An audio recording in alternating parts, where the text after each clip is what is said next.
made it to episode 29 of the Interstice podcast, and today I'm joined by an interesting person who I really appreciate you coming on, Joseph, because I know that we're not exactly talking about the lightest things today, and I know that that's, in some sense, it's just like making yourself vulnerable, and I think that that's one of the most difficult things to do, and I think that it's possibly what people will gain the most from. So it's not the easiest thing in the world, but by way of an introduction, like what's your interest in Japan? What's your kind of like what's your general trajectory in life?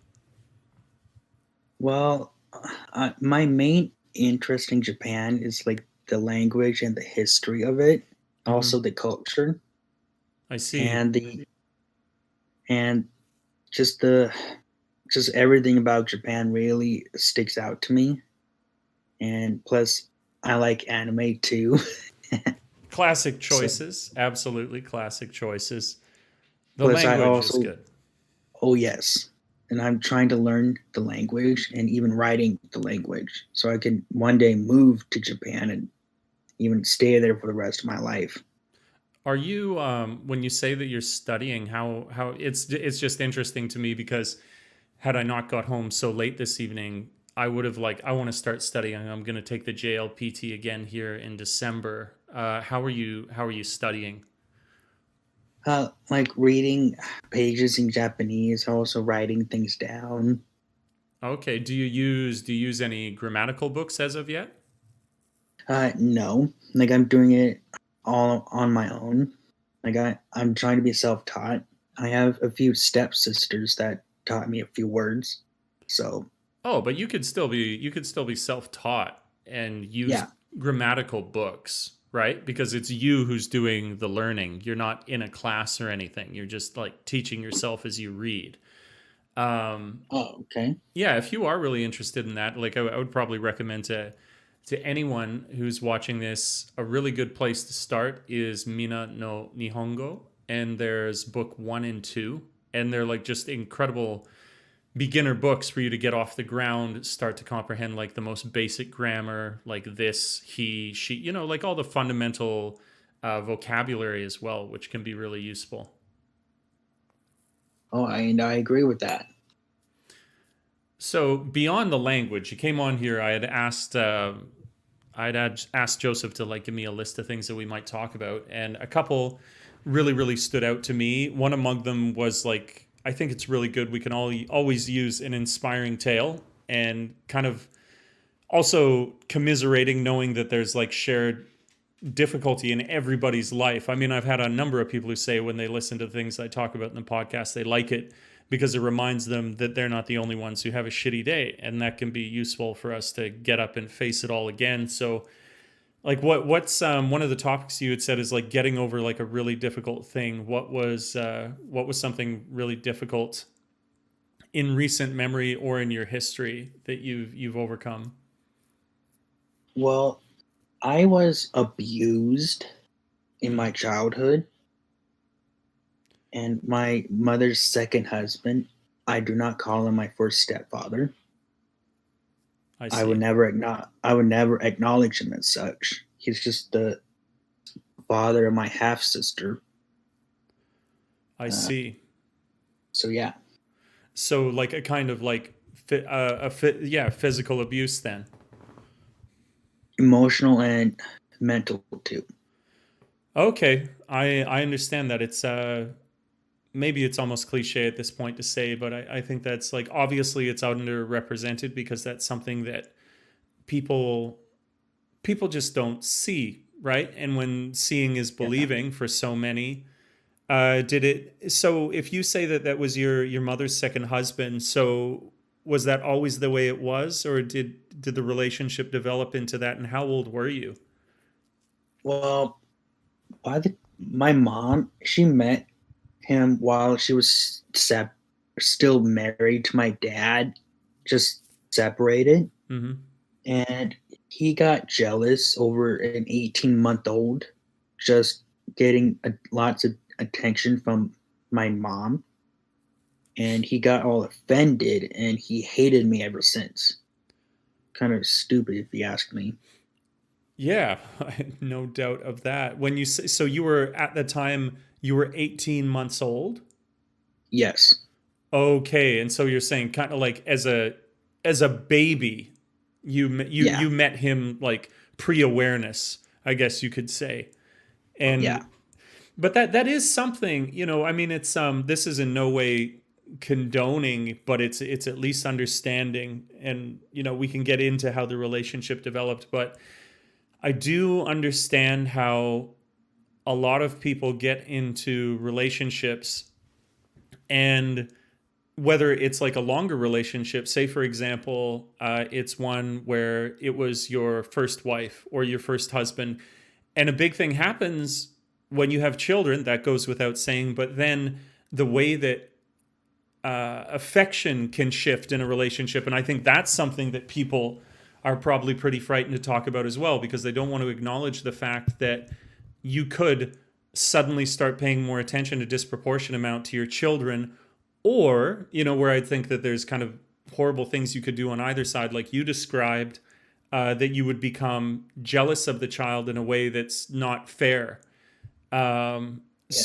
So you say, like, so obviously you feel that was the case, you weren't even aware. So is that like an eternal memory, like as long as you were aware that you were like mistreated by him? Well, the earliest memory that I can have that I can really remember is when I was living in a apartment in California, in the United States. Like, he Mm-hmm. kept on hitting me and hitting me, And how old were and you? I was around 3 years old to 4, Wow. and he was also abusing my mom too. So It's incredible, like the impact that must have had, for the fact that like it's difficult to remember things from our past, let alone when we were 3 years old. Do you remember the circumstances? no, all I really remember was just me getting hit every day. So I see. Do you and does like the physical pain of it stay with you? no, like the physical pain, no. I don't have any scarring, nothing. But The do you only remember the pain? oh yes, definitely, I see. definitely. So if you were Like 3 years old and he was doing that, like when, so yeah, like tell the story then. Did this continue to what age did it continue? Like, was there a point that you found where you were able to defend yourself or to defend your mom, or like what how um did this all evolve? well, when I was around 7 years old, my mom decided to finally build up the courage to go to a domestic housing area, like a secret house.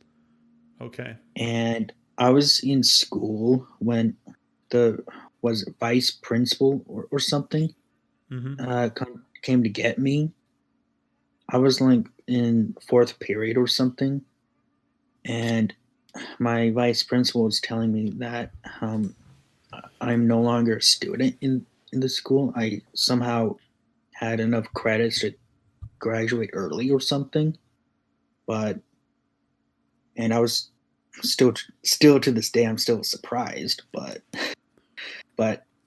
my mom, she went to a house along with me and my half sister, and we just lived there for a few months, and then we went to California to be with my grandparents for a few months. So So for the fact that you guys had to live in that house, was that because this guy was enough of a threat that your mother couldn't say, "Look, I'm done with you"? Like, was there then threat of like greater yes, violence?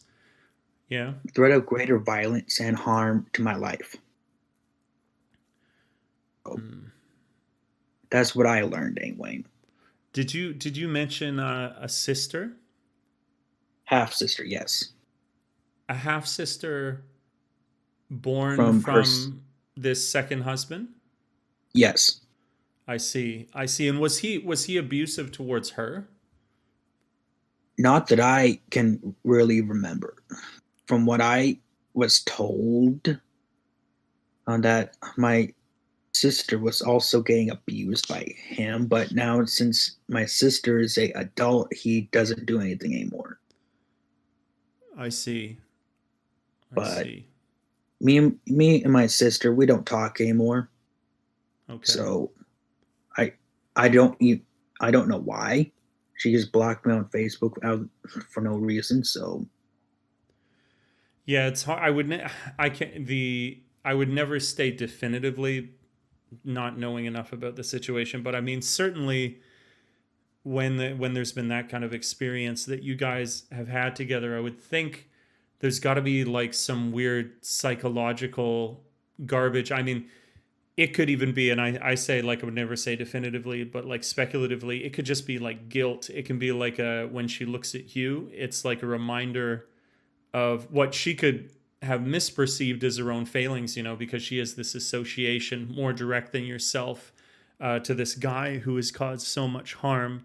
That's only me offering an idea, like where it's so complex. I mean, obviously, it's another shame that you guys wouldn't be able to, as like having gone through that together, to form some sort of like emotional foundation to recover. So that's a shame. But so that was, how old were you when you did that, when you moved to your grandmother's? You were 7, did you say? To my grandparents, yes. Sorry, grandparents. Yep. I see. And after that, like, my grandpa from my mom's side decided that it would be best for me to live with my dad, my real dad. So okay, so what happened?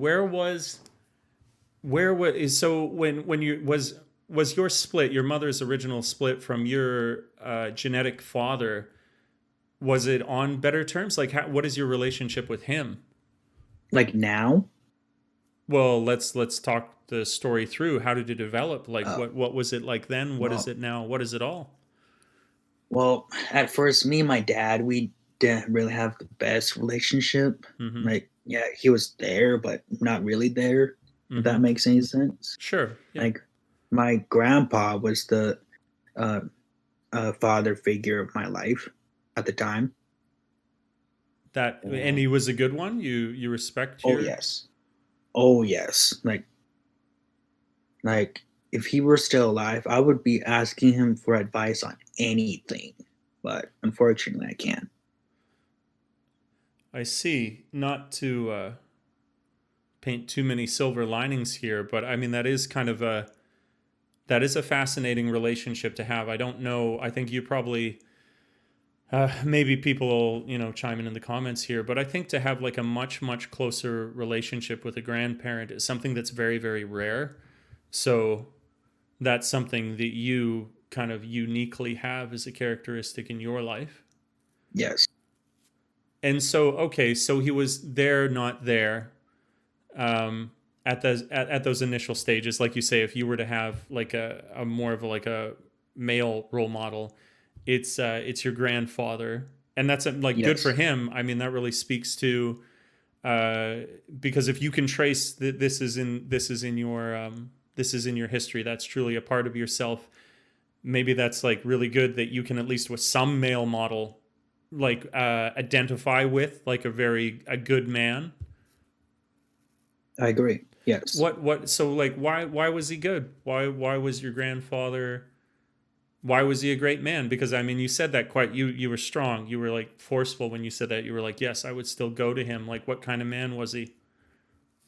My grandfather, he used to be like such an honorable man. Like he can take care of other people without getting paid. He was one of those type of people that, like, if you needed help, that he would give it regardless of what you think. Like, my grandpa, he was my favorite person. Still is, in fact. But what were some of his interests when he wasn't, being so virtuous and helping people, like you say? Like, what were things that he did that made him happy? Oh, I was hoping you'd ask that. Like my grandpa called himself the Italian cowboy. Like he loved anything cowboy wise, like John Wayne. He even dressed up as a cowboy on occasion. Well, Oh man. if you got the heart and soul of it, perhaps you are. You Oh know. yes. Yes. And he even bought me a Halloween costume as a sheriff. Okay, that's cool. Oh man. Like my I was my grandpa's favorite grandchild. He has 4 grandchildren. I see. So, and I was his favorite. Like we just connected. And he was also my main protector too. So yeah. Okay, so that sounds like you had a fantastic relationship. So, how long did you live with your grandparents for? Well, pardon. Um, I mainly lived with my grandparents, so I could get away from my mother's second husband. Yes. Yes. Like, but my mom, she still needed to take me in every every month or so. But I mainly lived with my grandparents. When you say take you in, could you fill that in? What and take you in Like where? because my mom had legal custody over me, Yes. so she had to let me live with her for a few weeks. I then I go live with my grandparents. I see. So when you say take you in, you mean take you in to live in her home. Yeah, with Where okay. her. Yeah, Because I had the impression I thought for a moment about I thought for there was a chance that you had lived with your mom with your grandparents, but she was not there. yes. I see. And how is your relationship with your mom? Well, it used to be good. Mm-hmm. Like that was like uh the other topic that I suggested for Mm-hmm. this. Me and my mom, we used to be best friends. Like we used to be very close, but not anymore. Like I blocked my mom out of my life a year ago. I see. So For anything specifically that she'd done, or is kind of like an act of like self defense, like a sort of turtling thing? Like what no, was the what's the some, provocation? something that she done. She lied about my sister being dead. In Wow. reality, that she isn't. Your Then half sister? yes, I see.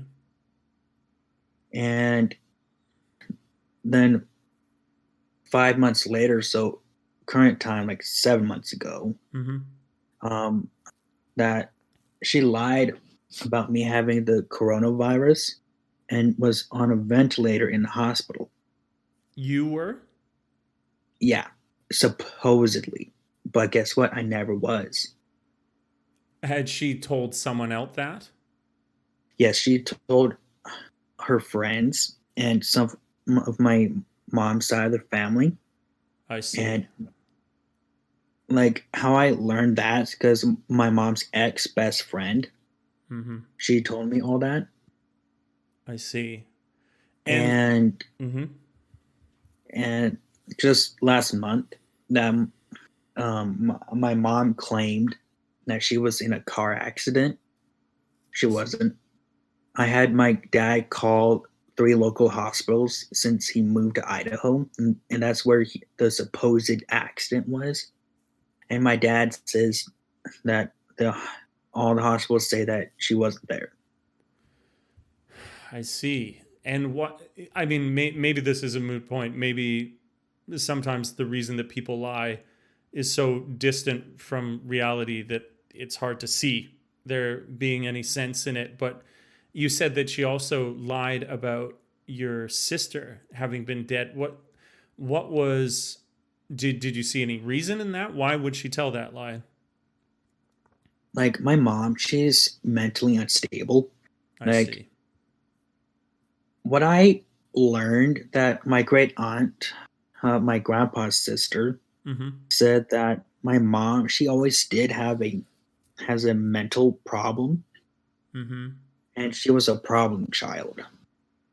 I see. So So some sort of mental illness has yes, been a part of her life since, I mean, you could say without, obviously they weren't a doctor, but they were looking at your mom, and she was that way even since she was a child. yes, and my mom, she was raised in a good environment. She was raised in a loving household, a loving family. But like my grandpa, he was embarrassed sometimes. My grandma, oh, she was extremely embarrassed.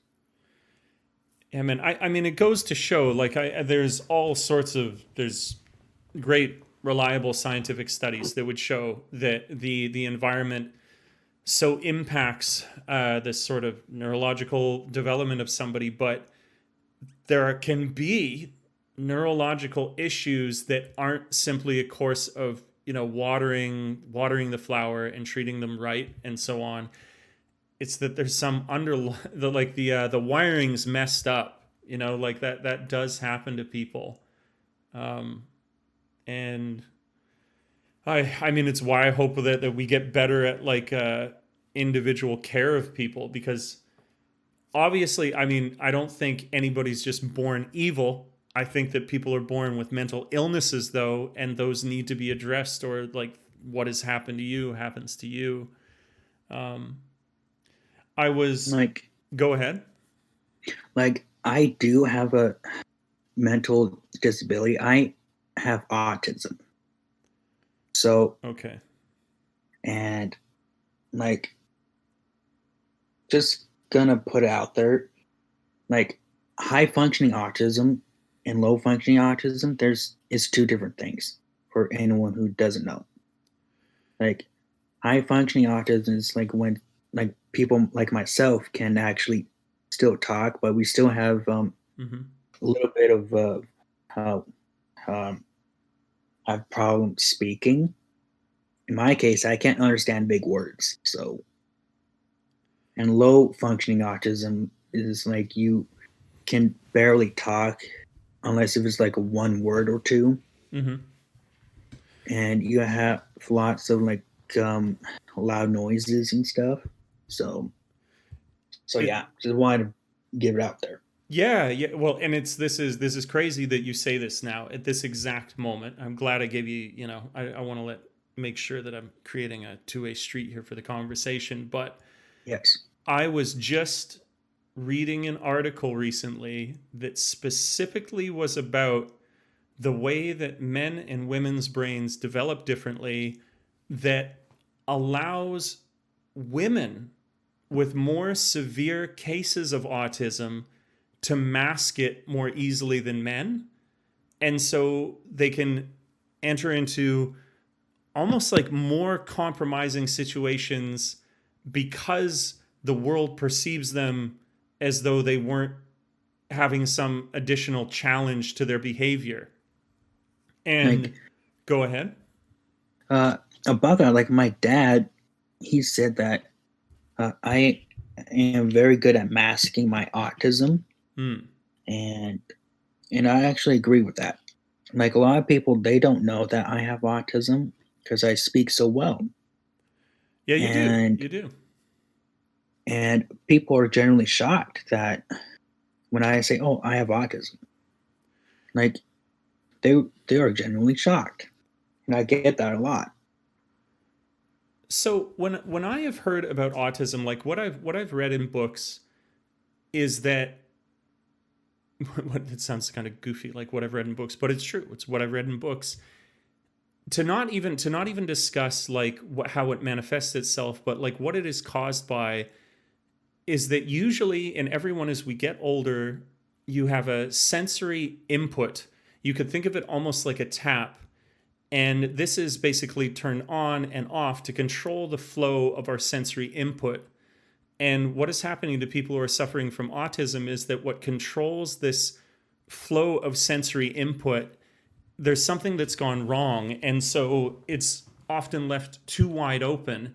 And so it leads to our senses, or someone suffering in your case, like a sensory overload. That would be the best way to put it. Like you mentioned earlier, like some people who have a sensitivity to loud noises. And when I've heard of other description of it, people who have a sensitivity to touch, like that's why all of these things set off a sort of like autistic antisocial behavior, is because it feels like such an overwhelming sensory sensation. But I'd love if you understand any better, or just to speak, like what does it feel like for you to experience autism? Like, what is that like? Man, it's not good.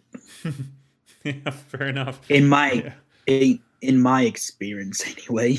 Like, yeah. I hate it. Mm-hmm. Like, I know I can't do anything about it. I just live with it. I just hate it. Well, how does you said like you had difficulty with some vocabulary? Like what is another challenge that it gives to you? Like trying to get further education, because I graduated with a special high school diploma, and right, like in regular universities and colleges, that's not acceptable. So I would need to get a GED. Yeah. And like that really downplays me very much. So it immediately puts like an educational glass ceiling on you. Yes. And I hate that. Yeah, man, I hate that feeling too. Or I hate the feeling of glass ceilings. That's something I would never, I'm never hoping to say empathize directly. Your situation is more challenging than anything I ever dealt with. But I do respect that. I do understand that kind of thing. What then are what are things that you can do? Like, what do you do to overcome it? Because obviously, like, you're still eloquent. You're still like, you're, for someone, like, the first thing I think of when I think of autism is somebody who is naturally, they're not naturally, they're just unable to carry on socially. Like they become almost completely antisocial. That is half true. Only half true. Okay. Like, there's a lot of autistic people out there, like, who are like me, who can verbalize very well, who can actually excel in a lot of things. Like, there's even autistic college professors or something, and they do well. Wow, I had no idea. That is like, that's wild. People with autism are actually on certain things near or even above genius level. So sort of like a savant, like other parts of yourself have suffered, but then this part is extremely strong. That's called autism savant. Like, for me, I see.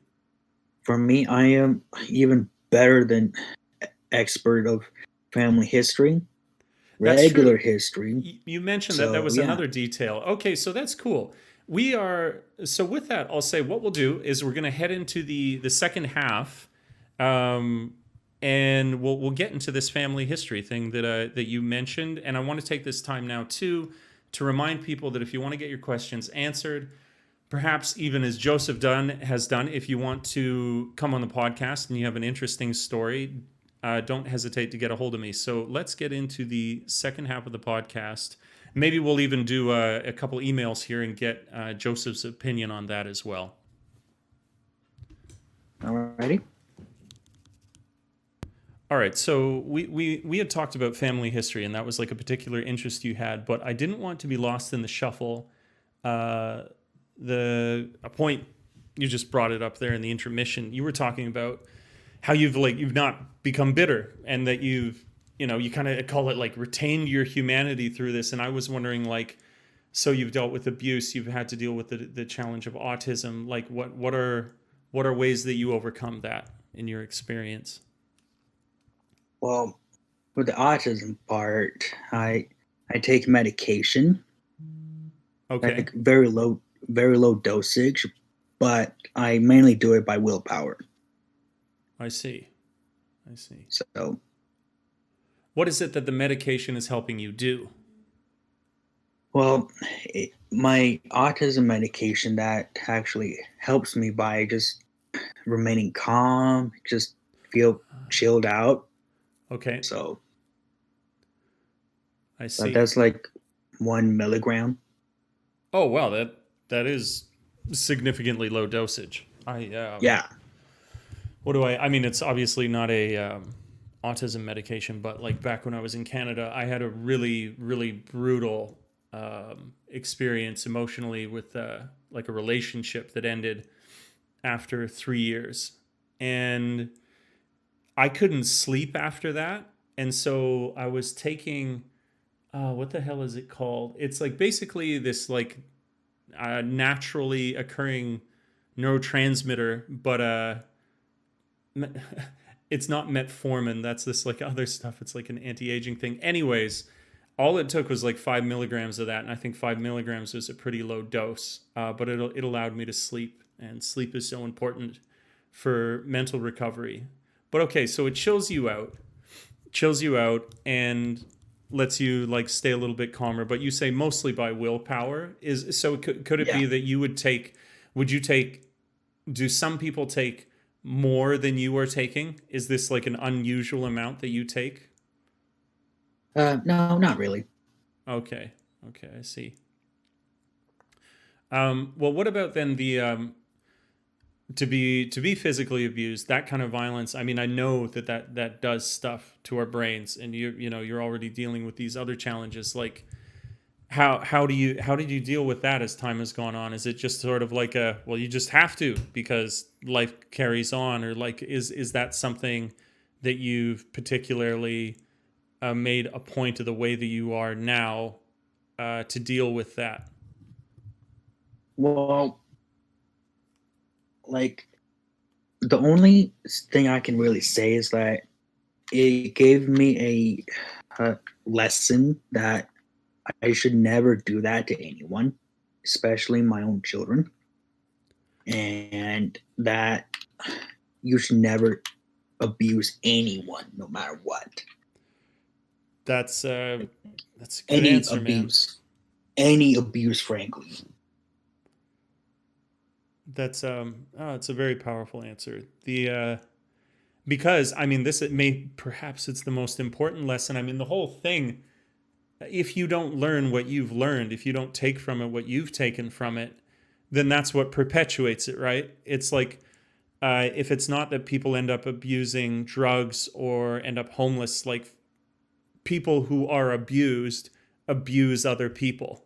It's Yes. just the, like, that's the sick cycle. And so with you saying that, then it means that you've broken the cycle, and it's given you that depth of character, right? Like you could maybe put it this way. It's like, well, yeah, it's one thing to say like we should not abuse people, and that seems like you would take it for granted. That's clear, right? Like we shouldn't do that to each other. But there is a totally different experience of having been through that pain and then knowing it to that depth that you're like, no, it's not, I don't just say this because it seems practical. I say this because I know what it's like. Yes.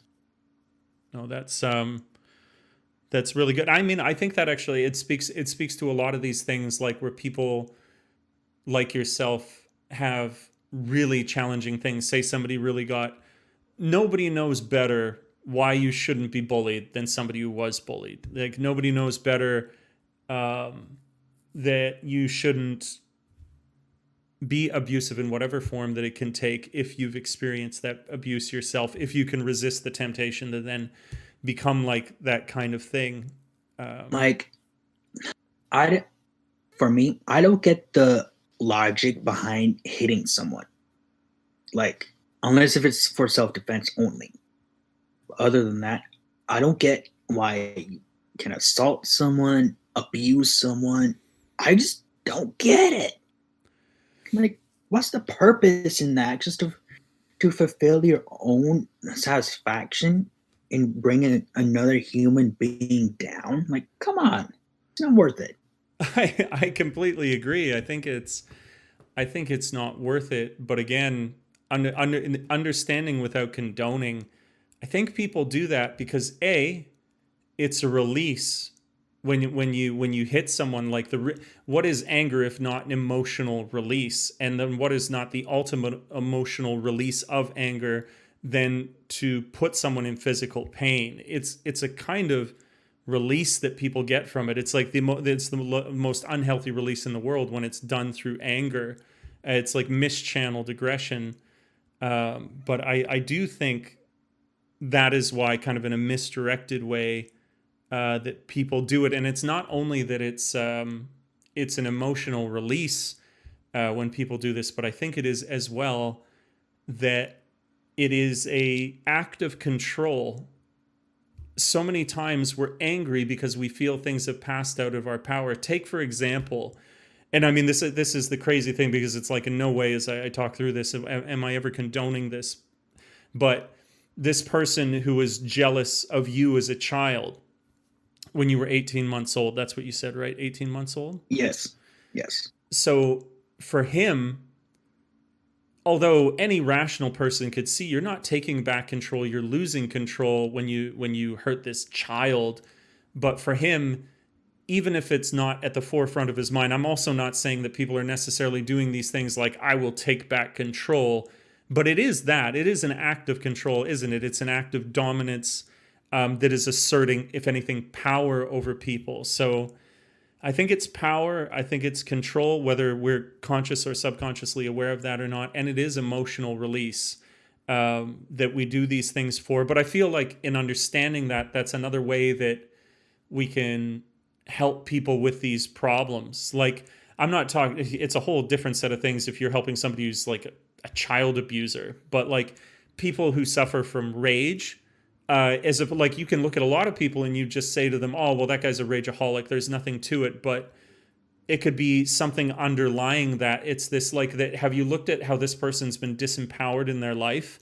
Like, is there ways that you could fix it? Because a lot of people, I think, they look at something like a characteristic like that and they think that that's set in stone, when I think that no, people are the summation of their experience. And as opposed to just seeing people in black and white, if we understood just the complexities of our lives and how that gives rise to the good and the bad, you could send somebody on a different course. You know, like, not to say that I'm addicted to it, but I like paths of redemption. I like knowing that people could redeem themselves. But that's a little bit, that's more me kind of musing on the, like you had said, you don't get it. What I think that can be, without repeatedly to say, without condoning, that could be a way that we could better understand it. But have you ever seen any other experiences through your experience where you've ever felt like you needed to intercede, where you're like, I should do something. This person is being abusive. I know how bad that is, and I'm going to speak up because of what I've been through? Well, before I blocked out my mom out of my life, she was getting abused by her idiot fiance, who I still want to harm, but I'm not going to do that. Is this her third? This is following the relationship that was abusive to you?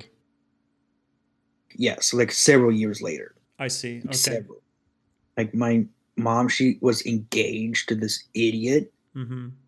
Like after her third husband died, like who I do acknowledge as my stepfather,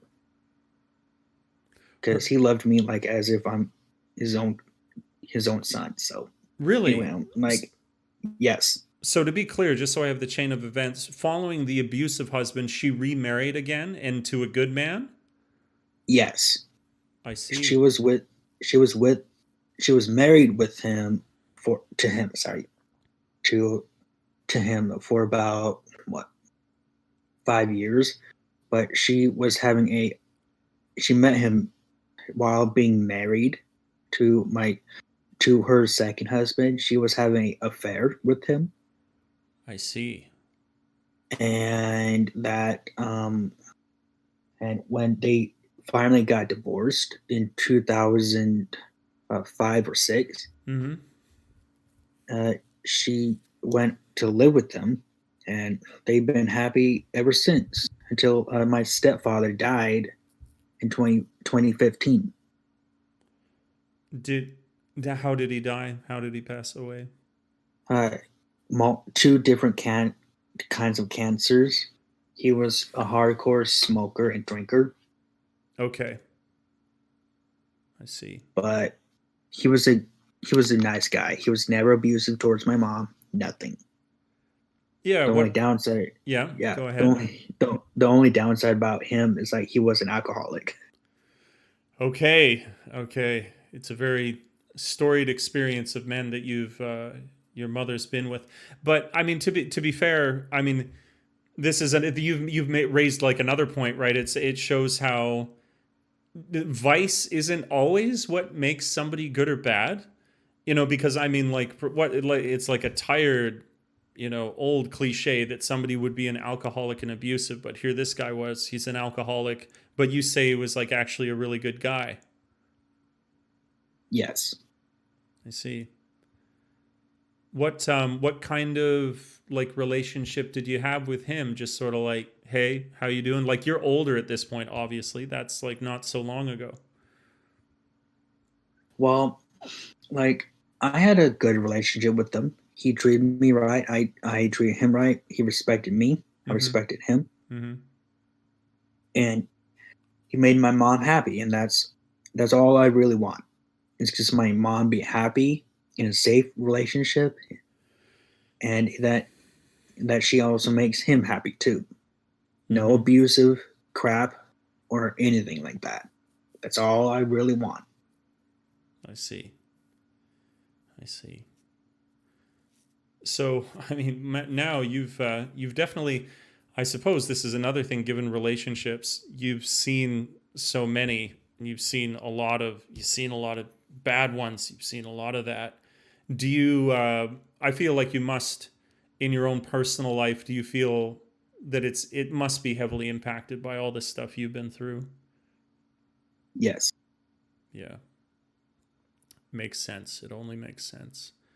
So you had mentioned, I think, in a little bit of our correspondence, you talked about like remaining neutral. Like, what did you mean about that? Well, like what I mean about that is like being neutral in life. Mm-hmm. Like you don't take one side and you don't take the other. Like you're always in the middle. You always listen to one story and you always listen to another one. Like the only side that you take is yours. I Because I see. don't like taking sides on anything. So, Mm-hmm. like, for me, being neutral in life is the best thing you can do. Like, you you try your best not to be involved in drama Mm-hmm. or anything like that. So would it be And fair to say you're basically trying to listen to everybody? You're not just like jumping to a conclusion. yes, I see. like I'm.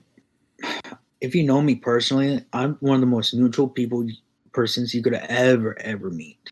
Like, if one of my friends wants to hang out and wants to go to McDonald's or something, Mm-hmm.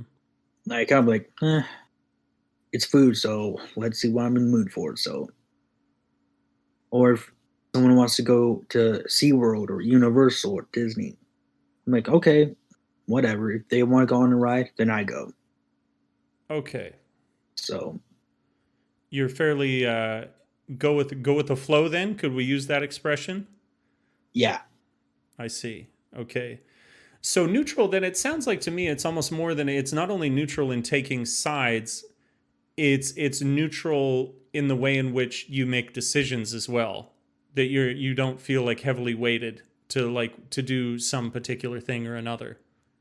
yes, Okay. And what do you like? I could see how it has the benefit when you're talking about listening to a difference of opinion with like different people that you're talking to, but I'm wondering how do you like I might infer some reasons why that's useful, but like why do you see it as working well for going with the flow of like suggestions on what to do in your life? Like why do you see that as a good thing there?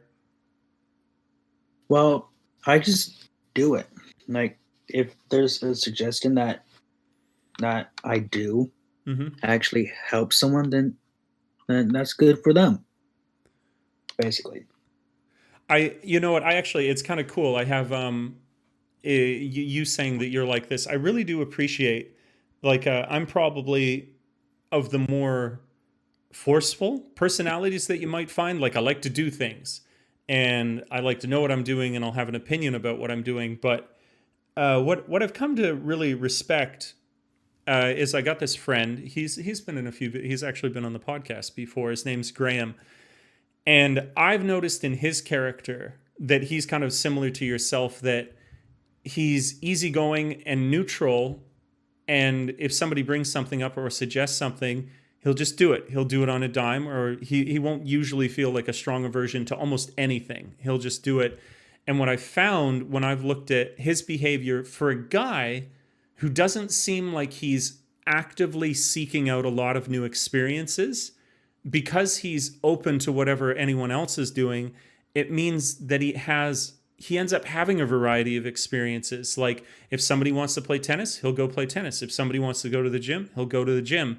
And where you'd think that the people experiencing the most things are those who seek them out, he's actually given me an example of a personality type that in a way is allowing them to come to him in his openness. That you want to go here, I'll go here. You want to do that, I'll do that. And it was just in the way that you've described, it's like a different way for me to see how you could accomplish something similarly, and probably with better stress level, because you're not always grinding all the time in terms of like, I need to do this, I need to do that.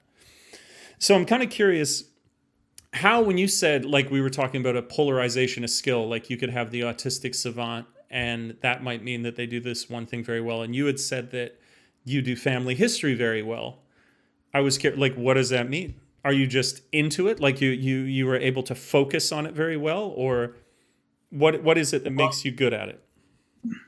Well, like I can memorize relationships just in an instant, and I also know a lot about the individual themselves on who I'm related to. I see. Like for example, John Caldwell Calhoun, he was a vice president of the United States under my seventh president, Andrew Jackson. Okay, some detail there. That's cool. Yes, he's my first cousin 8 times removed. Okay, and that's wild. Okay. And for anyone who doesn't know what the times removed means, it means by generation. So me and John, we're still first cousins. Just 8 generations separate us. Man, that's you've gone into a serious history there. Yes. That's cool. Like I was saying this just the other on one of these other podcasts. I was talking about how weird it is that we are so generationally disconnected, that how it shows how like we think we're so like open-minded and far-seeing and looking to our futures and really in life and a part of the stream. But most people, like we were talking about at the beginning of this, they don't even have a relationship, a real one, with their grandparents. And let alone, you probably couldn't name, like 90% of people couldn't name who their great-grandparents' name even was. And so I think that's really cool. I feel like it sets you in the whole flow of existence more to be connected to that. Is there like a website, or like how are you doing your research and authenticating what it is that you discover about this? Ancestry.com. Okay. And is it free, or you got like a service to this thing? It's technically it's free, but you need a subscription to use most services. But pardon. I'm technically a member of the Mormon Church. You say technically. Okay. Yes. Like I'm a member only by record. I am a deist, meaning that I believe in a higher power, but basically I reject all religion and holy books. Okay, that's kind of interesting. Like a lot of the founding Yes. fathers for America, they were deists, right? Yeah. Yeah, okay. Interesting designation you've given yourself there. Like the Mormon church, they actually uh, offer um, they actually offer to pay your ancestry.com account if you're a member. Okay. And that's what I use. I use their subscription service and they pay for it. Okay. And I get every record that I can have. What is so like that was one particularly interesting one that you cited. Is there another equally interesting branch in your family tree that you discovered as you did your research? Well, through my uh, grandma from my dad's side, I'm a direct descendant of King George III. Whoa. Yeah. The same man who lost America. Okay. Oh. I have. And no. No, go ahead. Go ahead. Oh, you go first. Oh no, I was going to say what I've done is I've opened up. I have a question here in one of the emails written to the podcast, so we can both Sure. weigh in on this, if you'd All like. right. Since I mean, I don't. There's no topping the fact that you are related to royalty. I don't think I have that. I do actually. I mean, to be completely fair, since we're in this, whoever's made it this far in the podcast, I think my grandmother on my mom's side was really into ancestry as well. Believe it or not, and she told us like there was some like crazy intrigue that like there was apparently some guy in England and whatever royal court, and our family, this guy is related to the stable master. He was like the stable master of the royal court, and he had like an illicit affair with the queen, which I was like, oh, just a thief in the night. We're such rogues. But I've never really gone into more detail. But I'm curious, and I thought that it was interesting since you brought it up here. I was like, this is indicating to me that I should take an even greater interest. So here's the question for us today, Joseph. We'll get you to weigh in on this as well, because I think there's huge elements in your life that actually are reflected in this question. So it says, this is from Karim. And he says, hey, Dave, I have more an introspective question for you. As you described before, it's hard to fit in as an outsider, whether it be in Japan or in another society setting. As an outsider, assumingly, with more time to yourself because of the societal position you're in, how has that helped you become a better version of yourself? Does it include more physical activity, reducing screen time, picking up a book? Life can get hard sometimes, and an idle mind doesn't help that. However, I'd argue it's how you use your time to improve yourself and keep busy that can be pivotal in the progression of ourself. Thanks for the content over the years. Be well. Thank you for your email, Karim. So I think it would be cool to have you weigh in there, like your thoughts and reflections, Joseph. Like, obviously, you've experienced as an outsider. I think this sort of like physical and mental strife you've been through, living day in and day out with like autism. How do you see that as? Can you see it as a strength for yourself, or do you feel like that's just like a happy story that people tell themselves when they go through difficult things? To me, I don't find it as a strength nor a good thing. So I'm actually neutral on that too. Okay. I can also be neutral on topics. So okay. So yeah. You feel that it's something that kind of has how it equally distributed in the spectrum of good and bad in your life, then the fact that you have these unique situations. Yes. Okay. Yeah, and well, to be completely honest, I think it's probably the most accurate thing that you could say about it, because you can't have one without the other. It's that idea, right? That like, sure, I've got this like great sense of how I should not, I shouldn't abuse people, and I understand that in a unique way. But is it really worth the cost? Like that's the thing in life. Is it like, are these lessons that we learn? it's almost like a question that you can't ask, really, because it doesn't matter.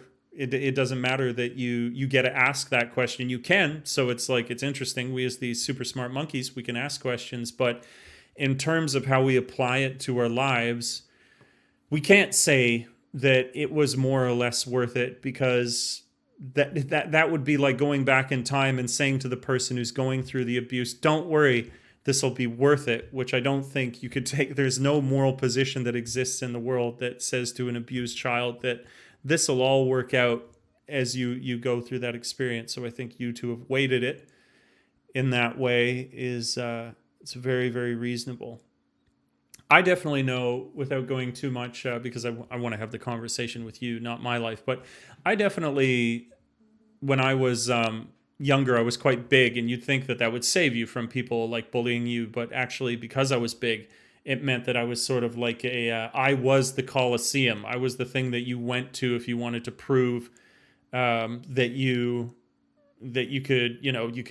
could fight, that you were a tough guy because you could attack Jameson. And if you attack Jameson, that meant that you must be tough, because who goes and sticks a sword in the mountain?